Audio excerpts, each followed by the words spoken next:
الوسطى وإمام المتقين وإمام الموحدين علي بن أبي طالب عليه الصلاة والسلام. ثم الصلاة والسلام على أبا عبد الله حسين المظلوم ومقتول بأرض كربلاء. أما بعد، فقال الحسين في أرض الكربلاء ويوم العاشوراء: هل من ذاب يرب عن حرم رسول اللہ. جیسا کہ آپ تمام سوگواران ابا عبداللہ مطلع ہیں کہ ماہ محرم الحرام کا حلول و دخول ہر ایک باضمیر انسان کو غمزدہ کر کے رکھ دیتا ہے. اسی ماہ کی مناسبت سے میں تمام عزاداران ابا عبداللہ کے حضور و بالخصوص رہبر معظم سید علی خامنائی کے حضور و بالاخص یوسف زہرا منجی بشریت حضرت حجت امام مہدی کے حضور عادیہ قادر و فضل حضرت.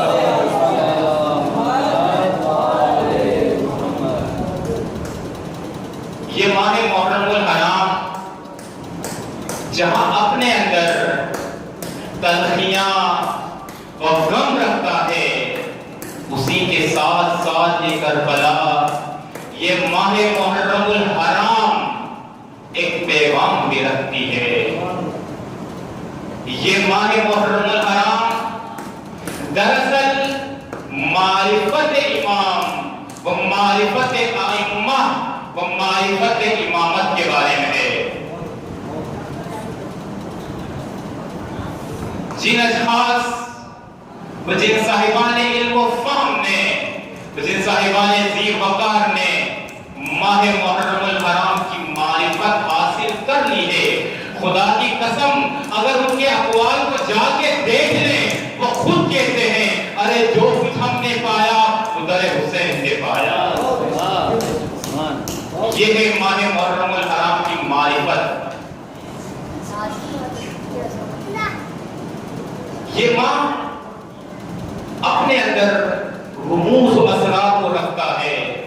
یہ ماہ محرم الحرام ایام اللہ میں سے ہیں. جس طرح آپ نے روایات میں پڑھا ہے کہ ماہ رمضان یوم اللہ ہے. یوم اللہ یعنی کہ ماہ رمضان المبارک میں بندے خدا، عبد خدا اپنے خدا کا مہمان ہوتا ہے، اور اس بندے خدا کا خدا اس بندے کا میزبان ہوتا ہے. یہ عظمت یوم اللہ کو ملی، شہر اللہ کو ملی، اور یہی عظمت ماہ محرم الحرام کو ملی ہے. خداوند متعال نے اس ماہ کو اس لیے مقرر کیا ہے. اگر کسی نے ائمہ کی حقیقت کو سمجھنا ہے، اگر کسی نے امامت کے در کو سمجھنا ہے، اگر کسی نے نبوت کے در کو سمجھنا ہے، اگر کسی نے توحید کے باب کو سمجھنا ہے، تو آئے ماہ محرم الحرام کی مجلس میں بیٹھ کے ائمہ کو بھی سمجھ لے، نبوت کو بھی سمجھ لے، ارے اور تو اور خدا کو بھی سمجھ لے. یہ ماہ محرم الحرام کی حقیقت ہے، جسے افسوس، صد افسوس لاکھوں لوگوں کے اوپر جنہوں نے ماہ محرم الحرام کی حقیقت کو نہیں سمجھا، فہم نہیں کیا. یہ ماہ دراصل در سے اتحاد دیتا ہے، یہ ماہ در سے اخوت دیتا ہے، یہ ماہ در سے شجاعت دیتا ہے، یہ ماہ در سے عزت دیتا ہے، یہ ماہ در سے کرامت دیتا ہے. لیکن صاحبان فہم، صاحبان ذی شعور کا ہونا ضروری ہے. جس طرح آپ لوگوں نے روایات میں پڑھا ہے کہ شہر رمضان وہ ماہ ہے جس میں خداوند متعال نے اپنے بندے کو اپنا مہمان ٹھہرایا ہے۔ واللہ واللہ، کہاں خالق کہاں مخلوق، کہاں خالق اور کہاں مخلوق۔ ارے اس مخلوق کا مہمان، یہ مخلوق کس کے در کی مہمان بن رہی ہے؟ یہ خالق کے در کی مہمان بن رہی ہے۔ اللہ تعالیٰ فرماتا ہے کہ عباد اللہ، اے میرے بندگان، آؤ ماہ رمضان میں میری طرف، میں تمہارا میزبان ہوں۔ یہ ماہ رمضان کی برکت ہے۔ توجہ چاہتا ہوں، میں جہاں لے کے جانا چاہتا ہوں، ساتھ ساتھ چلیں۔ ایک عظمت ماہ رمضان کی یہ ہے کہ ماہ رمضان میں مہمان بندہ ہوتا ہے، میزبان بندے کا مولا یعنی خدا ہوتا ہے۔ ایک عظمت اس ماہ کی یہ ہے کہ اگر کسی انسان نے پورے 11 ماہ نعوذ باللہ من ذالک خدا کی معصیت میں گزارے ہوں، معصیت کی ہو، گناہ کی ہو، اللہ رب العزت فرماتا ہے اے بندے خدا، نہ امید نہ ہونا، مایوس نہ ہونا، میرا در برکت، میرا در مغفرت کھلا ہے، تو اس ماہ میں لبیک تو کہہ، میں تجھے جواب دوں گا۔ ایک برکت اس ماہ کی یہ بھی ہے کہ جو گناہگار بھی ماہ رمضان میں استغفار کر کے خدا کی طرف رخ کر لے، وہ خدا کو پا لے گا۔ اور ایک عظمت اس ماہ کی یہ بھی ہے کہ یہ ماہ عبادت کو تقوی عطا کرتا ہے، یہ ماہ عباد اللہ کو برکتیں عطا کرتا ہے، یہ ماہ عباد اللہ کو رحمتیں عطا کرتا ہے۔ لیکن سب کچھ برکت بھی ملے گی، مغفرت بھی ملے گی، خدا کے یہاں مہمان بھی بنو گے، خدا کے در سے تقوی بھی اختیار کرو گے، یہ سب کچھ مشروط ہے ایک چیز کے ساتھ، معرفت کے ساتھ، کہ اگر تم شہر اللہ یوم رمضان المبارک میں معرفت کے ساتھ قدم رکھو گے، خداوند متعال تمہیں تقوی بھی عطا کرے گا، برکتیں بھی عطا کرے گا، ارے رحمتیں بھی عطا کرے گا، اور خود اس بندے کا مولا یعنی خدا اس کا میزبان بھی بنے گا۔ لیکن شرط ہے کہ ماہ رمضان کی معرفت ہو۔ اسی طرح جس طرح ماہ رمضان المبارک کی رحمتیں و نعمتیں مشروط ہے معرفت ماہ رمضان سے، ارے وہ عباد اللہ یہ جان لیجئے کہ ماہ محرم الحرام کا پیغام کربلا و رسم شمبیری و زینب کا خطبہ بھی مشروط ہے معرفت کربلا کے ساتھ، کہ آؤ در کربلا کے اندر میرے کربلا کی معرفت حاصل کر لو، پھر ائمہ کے در کو بھی جان لو گے۔ لیکن شرط ہے معرفت۔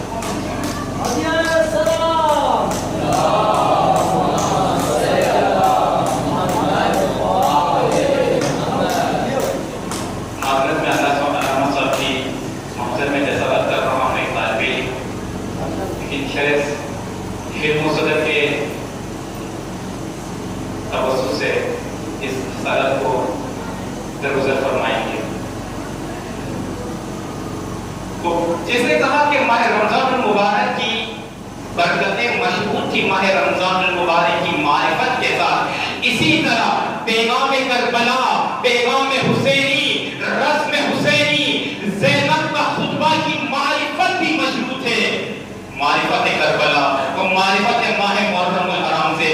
ذرا سن لیجئے کہ ماہ محرم الحرام یعنی کیا ہے۔ خدا کی قسم اللہ تعالیٰ نے کہا ہے اگر تم لوگوں نے مسلمان ہونا ہے تو لا الہ الا اللہ، توجہ چاہتا ہوں سنتے کی طرف، بہت زیادہ توجہ، لا الہ، کوئی معبود نہیں ہے، یہی کہتے ہیں نا لا الہ، کوئی معبود نہیں ہے، وہ استغفر اللہ، کہ کوئی معبود نہیں ہے، یہ کیسی بات کرتی، روشن دنوں کی طرح عیاں بات ہے کہ معبود ہے، لیکن خدا کہتا ہے اگر تم نے میری طرف آنا ہے میرے تمام معبودوں کو انکار کر، پھر اس کے بعد میرا اقرار کر، لا الہ کے پھر الا اللہ کے۔ اور کربلا لا الہ کا بھی عملی تفسیر ہے اور کربلا الا اللہ کی بھی عملی تفسیر ہے۔ ارے دیکھیں کربلا کے اندر حسین نے لا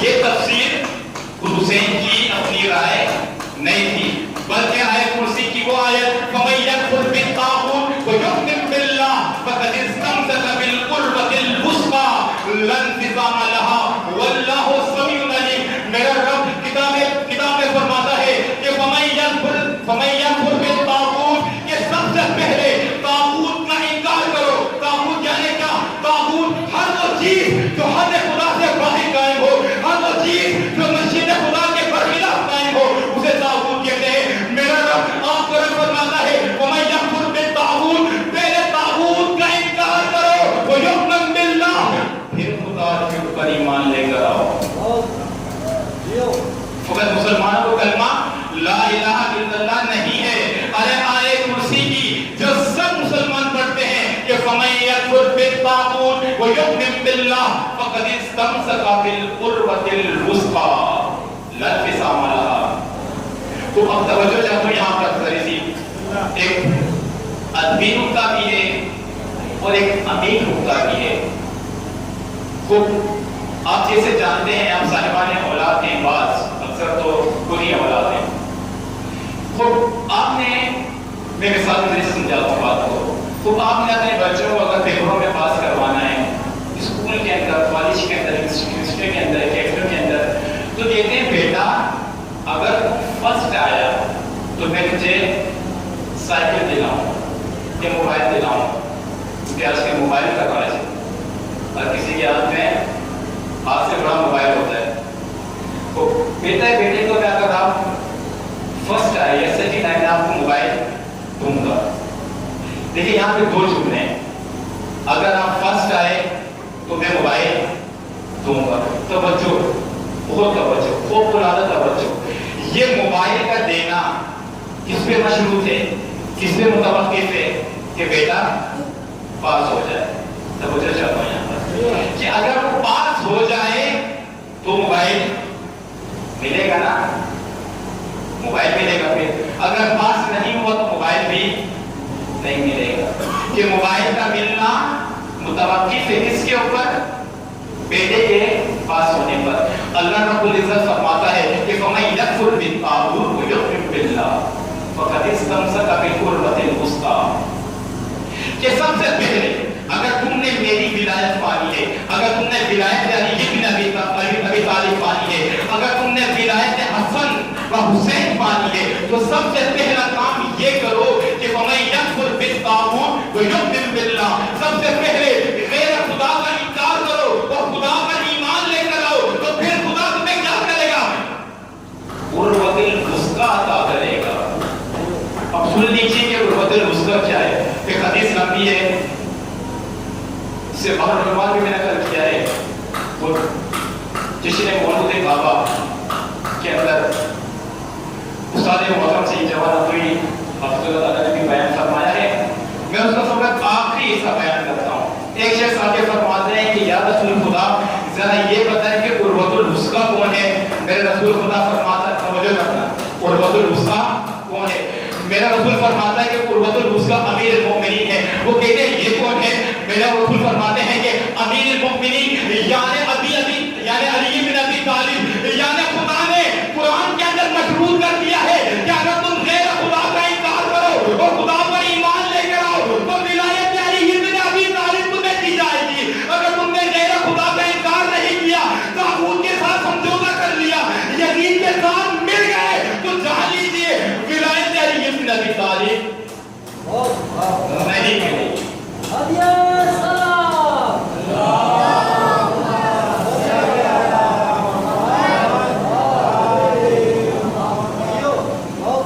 اسے کہنے کو تو بہت خوش تھا میں، علامہ صاحب بیٹھے رہے تو میں پتہ کرتا ہوں تو چند جملہ سن لیجیے کہ خدا کی قسم پھر اگر موقع ہو ان شاء اللہ تعالیٰ تفصیلاً گفتگو کریں۔ یقین جانیں کہ خدا کی قسم یہ کوئی خطیبانہ جملہ نہیں، کوئی ادیبانہ جملہ نہیں، کسی کلمکار کی قلم کی طاقت نہیں، کسی متکلم کے کلام کی قوت گویائی نہیں، کسی مفکر کی فکر کی طاقت نہیں کہ معرفت کربلا کو اپنے فکر میں سمو دے، معرفت کربلا کو قلمکار کلام کے ذریعے سے قلم بند کر دے اور متکلم کلام کے ذریعے سے بیان کر دے اور مبین بیان کے ذریعے سے تبیین کر دے، کسی کے اندر ہمت نہیں۔ خدا کی قسم، اور افسوس، صد افسوس، لاکھاں افسوس۔ انشاءاللہ تعالیٰ گفتگو آگے بڑھے گی تو میں آپ کو وہ ضعیف نکتے جسے سب نے چھپایا، باخدا سب نے چھپایا، جو روح کربلا ہے، جو روح زینب ہے، جو روح فاطمہ الزہرا سلام اللہ علیہا، اور جو وارث بنی کہ علی سے ولایت چھینے، علی سے حکومت چھینے، انشاءاللہ تعالیٰ وقت وقت بیان کریں گے۔ یہ ماہ محرم الحرام اہتمام کریں، برادران عزیز اہتمام کریں، خوب اہتمام کریں۔ یہ ماہ محرم الحرام کی مجالس کسی خطیب کی محتاج نہیں ہے، کسی بانی کی محتاج نہیں ہے، کسی مقرر کی محتاج نہیں ہے۔ اگر کوئی مقرر نہ ملے، کوئی خطیب نہ ملے، کوئی عالم نہ ملے، آپ تو پڑھے لکھے ہیں نا، کتاب اٹھا کے مسائل کی یہی پڑھ لیں، یہی کافی ہے معرفت کربلا کے لیے۔ یہی پہلو کہ جو 1400 سال گزر جانے کے بعد بھی ابھی تک قائم نہیں ہوا، وہی معرفت کربلا کا پہلو تھا۔ کربلا کا آواز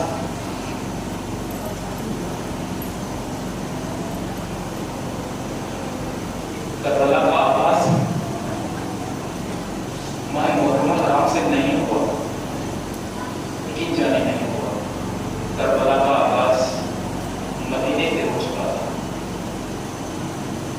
جب علی کی ولایت چھینی، جو کربلا کا آواز تھا نا، جب بنت رسول کو جھٹلایا گیا، یہ تو کربلا کا آواز تھا نا، جب میری بیوی در در پر جا کر خدا کی قسم، خدا کی قسم، لخت جگر چاہیے مسائل پہ بنت رسول کو سننے کے لیے، جب در در پہ جا کے میرے آپ کی رسول کی بیٹی جناب سیدہ دستک دے کر سوال کرتی ہیں، ارے عباد اللہ ذرا باہر آ کر علی بن ابی طالب کی ولایت کی گواہی دے دو۔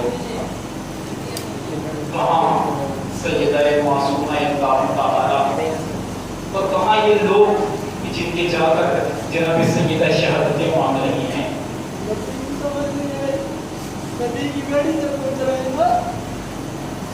خدا کی قسم، جناب صاحب کتاب میں لکھا ہے عجائب سنن عجائب کے اندر کہ ایک عجیب واقعہ نقل کیے ہیں صاحب کتاب نے، ان میں سے ایک عجیب واقعہ یہ نقل کیا ہے کہ جب جناب سیدہ امیر المومنین در در پر گئے، کوئی شخص باہر نہیں آیا۔ جب مدینے میں منادی دی گئی کہ اے او مدینے والوں باہر آ جاؤ، سیدہ کا در جلانا ہے، صاحب کتاب نے لکھا ہے پھر ایک بحرام، پھر ایک تلاطم باہر نکل آیا، خالی ہاتھ نہیں آیا تھا، ساتھ ایندھن لے کر آیا تھا۔ جناب سیدہ کے در پر آ کر لعین چیخ کر کہتا ہے کہ ابوالحسن کو باہر نکالو، گستاخ کہتا ہے ابوالحسن کو باہر نکالو۔ ذرا دیکھیں مدافع ولایت کو کہتی ہیں کہ علی آپ رک جائیے، آپ نے جنگ خیبر بھی لڑی ہے، آپ نے نبوت کا دفاع بھی کیا ہے، آپ نے نبوت کا دفاع بدر و احد میں کیا ہے، آپ نے نبوت کا دفاع خیبر میں کیا ہے، آپ نے ولایت کا دفاع جگہ جگہ کیا ہے۔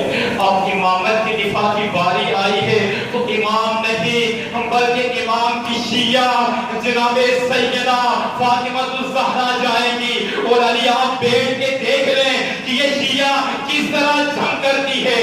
یہ منادی جب لعین نے دی اور کہتا ہے کہ اگر در نہیں کھولا گیا، ابوالحسن کو باہر نہیں نکالا گیا، در جلا دیا جائے گا، یہ کہنا تھا۔ لعین نے ایندھن کو آگ لگائی، ایندھن کا جلنا تھا، ارے در بھی جلنا شروع ہوا، جناب سیدہ پشت در پر کھڑی ہو گئی اور در کا جلنا تھا،